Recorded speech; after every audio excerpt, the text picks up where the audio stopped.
অন্তিম সময় বা মৃত্যুর পর মুখে তুলসী পাতা ও গঙ্গাজল কেন দেওয়া হয়?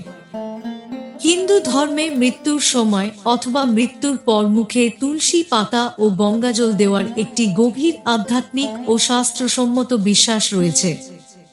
এই প্রথা শুধু একটি ধর্মীয় আচার নয়, বরং আত্মার মুক্তি ও পরলোকযাত্রার সঙ্গে গভীরভাবে যুক্ত। শাস্ত্র মতে গঙ্গাজল ভগবান বিষ্ণুর চরণ থেকে উৎসারিত অমৃতসম জল, যা সমস্ত পাপ বিনাশকারী।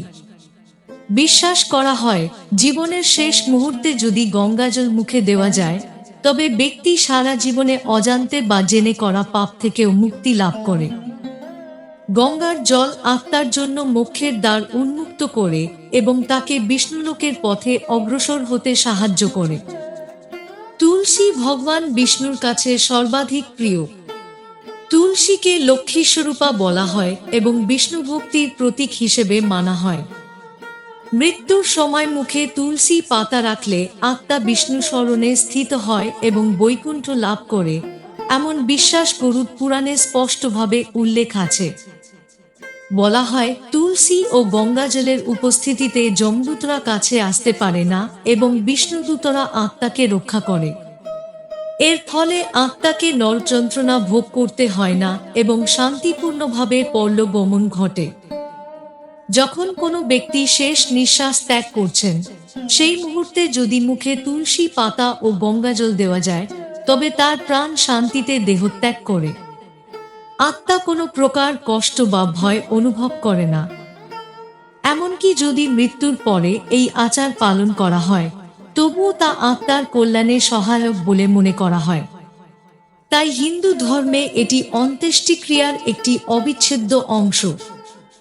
শ্রীমদ্ভগবদ্গীতায় ভগবান শ্রীকৃষ্ণ বলেছেন, যে ব্যক্তি তাঁর নাম স্মরণ করতে করতে প্রাণ ত্যাগ করে, সে সরাসরি তাঁর ধামে পৌঁছায়। তুলসী ও গঙ্গাজল স্বয়ংক্রিয়ভাবে বিষ্ণু স্মরণ করায় বলে বিশ্বাস করা হয়। এই আচার পালন করলে পিতৃদোষও দূর হয় এবং আগত বহু প্রজন্ম পর্যন্ত তার সুফল পৌঁছে যায় বলে শাস্ত্রে উল্লেখ রয়েছে। পরিবারের সুখ, শান্তি ও ধর্মভাব বজায় থাকে। এই আচার পালনের সময় ও নমো ভগবতে বাসুদেবায় অথবা রাধে রাধে নাম জপ করলে আত্মা হরিনামের শক্তি লাভ করে এবং মোক্ষের পথ আরও সুগম হয়। গরুড় পুরাণ অনুসারে মৃত্যুর আগে যমরাজ কিছু নির্দিষ্ট লক্ষণ প্রদর্শন করেন। বলা হয় মৃত্যুর সময় ঘনিয়ে এলে ব্যক্তি নিজের ছায়া দেখতে পান না, জল, তেল বা আয়নাতেও নিজের প্রতিবিম্ব হারিয়ে যায়। এটি নির্দেশ করে যে পঞ্চভূতে গঠিত দেহ শীঘ্রই ত্যাগ হতে চলেছে। মৃত্যুর কিছু আগে মানুষ তার মৃত পূর্বপুরুষ বা প্রয়াত আত্মীয়দের দেখতে পায়, স্বপ্নে কিংবা জাগ্রত অবস্থায়। যদি তারা হাসি মুখে ডেকে নেয়, তবে সেটিকে জীবনের শেষ যাত্রার সংকেত ধরা হয়। শাস্ত্র মতে শেষ সময় মানুষ যমদূতদের উপস্থিতি অনুভব করে। চারপাশে এক অদ্ভুত ছায়া বা ভারী অনুভূতি কাজ করে। এই সময় ব্যক্তি ভয় পেতে পারে এবং এক অজানা শক্তির উপস্থিতি অনুভব করে। মৃত্যুর ঠিক আগে চোখের সামনে গোটা জীবন যেন একটি ছবির মতো ভেসে ওঠে, সব ভালো মন্দ কর্মস্মৃতিতে ফিরে আসে। কেউ তখন অনুতাপে ভোগে, কেউ আবার তৃপ্তি অনুভব করে। গরুড় পুরাণ ও হস্তরেখা শাস্ত্র অনুযায়ী মৃত্যুর সময় কাছে এলে মানুষের হাতের রেখাগুলো ফিকে হয়ে যায়, এমনকি অনেক সময় রেখাগুলো স্পষ্টভাবেই অদৃশ্য হয়ে যায়। শেষ মুহূর্তে অনেকেই এক ধরনের আলো, দরজা বা সুড়ঙ্গের মতো পথ দেখতে পান, যা আত্মার দেহত্যাগের সংকেত। একে শাস্ত্রে মৃত্যুর দ্বার বলা হয়েছে। গরুড় পুরাণে অন্ত্যেষ্টিক্রিয়ার সময় কিছু নির্দিষ্ট ব্যক্তিকে উপস্থিত না থাকার পরামর্শ দেওয়া হয়েছে। অন্ত্যেষ্টিক্রিয়া হিন্দু ধর্মের 16টি সংস্কারের একটি এবং এটি অত্যন্ত পবিত্র ও সংবেদনশীল কর্ম। এই সময় পরিবেশ শান্ত ও সংযত থাকা আবশ্যক, কারণ এটি আত্মার পরবর্তী যাত্রার সঙ্গে জড়িত।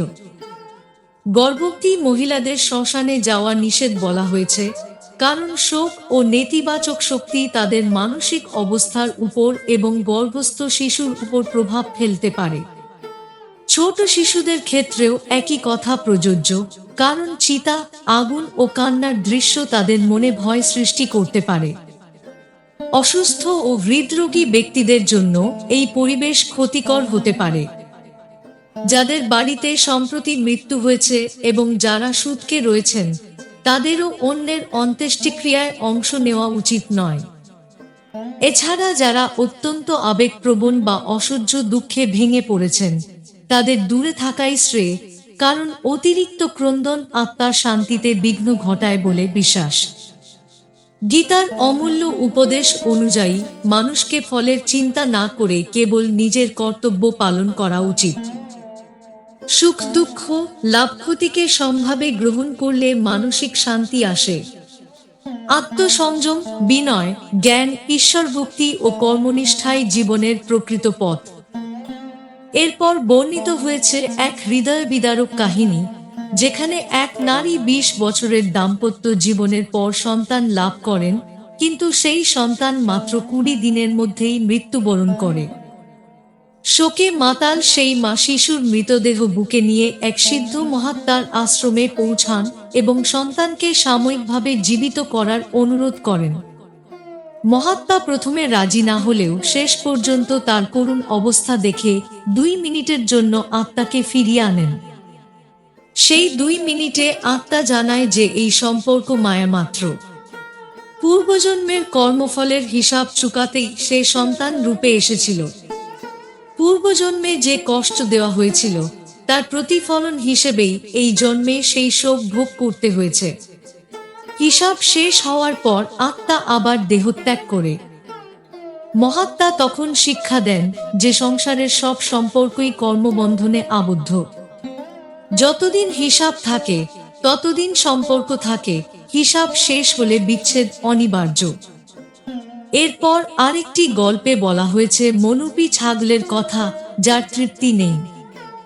যত খাওয়ানো হয় ততই সে আরো চায়। এক জ্ঞানী ব্রাহ্মণ বিবেকরূপী শাসনের মাধ্যমে সেই মনকে নিয়ন্ত্রণ করেন। এর শিক্ষা হলো মনকে দমন নয়, নিয়ন্ত্রণ করতে হয়। জীবনের শেষ শিক্ষা হিসেবে বলা হয়েছে সন্তোষী প্রকৃত ধন। অহংকার ও দৃষ্টিভঙ্গি বদলালে মানুষকে ছোট বা বড় মনে হয়। জীবনকে সুন্দর করতে হলে সংযম, বিবেক ও সৎকর্মই একমাত্র পথ।